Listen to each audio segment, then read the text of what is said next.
দক্ষিণ কোরিয়ার সঙ্গে এক বড় ধরনের চুক্তি করেছে আমেরিকার সবচেয়ে বড় মিলিটারি জাহাজ নির্মাতা কোম্পানি। বিশেষজ্ঞরা বলছেন এই চুক্তি হতে পারে এমন একটা পদক্ষেপ যা আমেরিকাকে সাহায্য করবে চীনের সঙ্গে নেভাল রেস বা যুদ্ধজাহাজ প্রতিযোগিতায় সমতা বজায় রাখতে।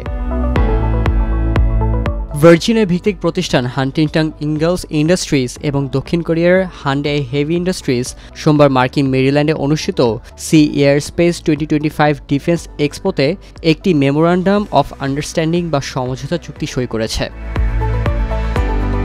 এই অনুষ্ঠানে হান্টিংটন ইঙ্গলস ইন্ডাস্ট্রিজের executive vice president Brian Blanchette বলেন, আজকের এই চুক্তি প্রমাণ করে যে আমরা আমাদের জাতীয় নিরাপত্তা নিশ্চিত করতে আমেরিকার জাহাজ নির্মাণ সক্ষমতা বাড়ানোর সব পথ অনুসন্ধানে আগ্রহী। আমাদের মিত্রদের সঙ্গে কাজ করে এবং অভিজ্ঞতা ভাগাভাগি করে আমরা বিশ্বাস করি এই চুক্তির মাধ্যমে দ্রুত এবং মানসম্মত জাহাজ সরবরাহ সম্ভব হবে।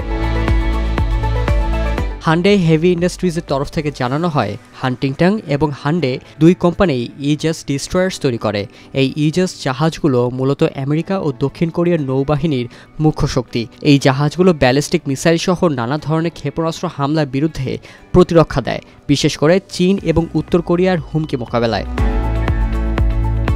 তাদের বক্তব্য ছিল, এই এমওইউ খুবই গুরুত্বপূর্ণ কারণ এই প্রথমবার দুই দেশের দুই বড় জাহাজ নির্মাতা প্রতিষ্ঠান একসঙ্গে কাজ করতে যাচ্ছে, যারা পৃথিবীর সবচেয়ে আধুনিক ইজাস জাহাজ নির্মাণে সক্ষম। উল্লেখ্য, হান্ডে হেভি ইন্ডাস্ট্রিজ দক্ষিণ কোরিয়ার উলসান শহরে বিশ্বের সবচেয়ে বড় শিপইয়ার্ড পরিচালনা করে এবং তারা বিশ্বের 10% জাহাজ তৈরি করে। বিশেষজ্ঞরা অনেকদিন ধরেই বলে আসছেন, আমেরিকা যদি চীনকে ঠেকাতে চায় তবে দক্ষিণ কোরিয়া ও জাপানের মতো মিত্রদের সঙ্গে নৌবাহিনীর জাহাজ নির্মাণে হাত মেলাতে হবে, কারণ চীনের শিপইয়ার্ডগুলো এত দ্রুত গতিতে যুদ্ধজাহাজ তৈরি করছে যে এখন তাদের নেভি হয়ে গেছে বিশ্বের সবচেয়ে বড়।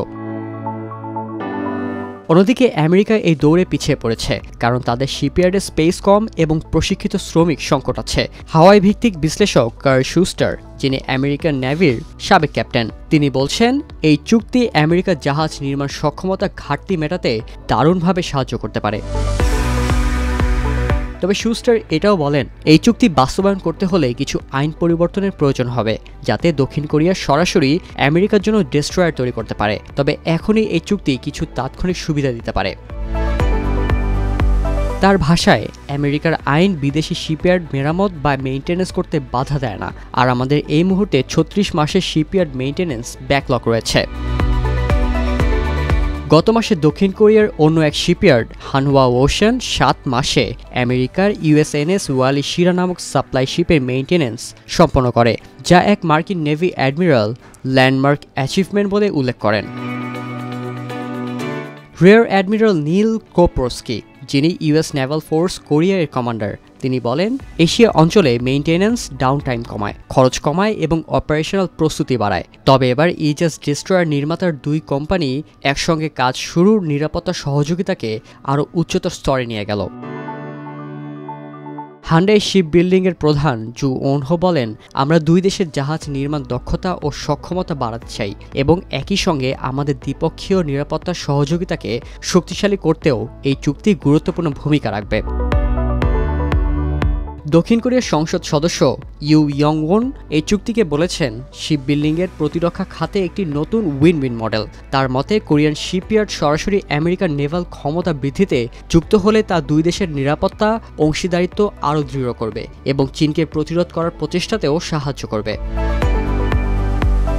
এই হান্টিংটন এবং হান্ডে চুক্তির আগেই আরেকটি বড় পদক্ষেপ নিয়েছে দক্ষিণ কোরিয়ার হানহোয়া ওশান, যারা গত বছর ফিল শিপইয়ার্ড কিনে নেয়। এই শিপইয়ার্ড সাধারণত বাণিজ্যিক জাহাজ তৈরি করে, তবে সরকারি জাহাজের মেরামতেরও কাজও করে তারা।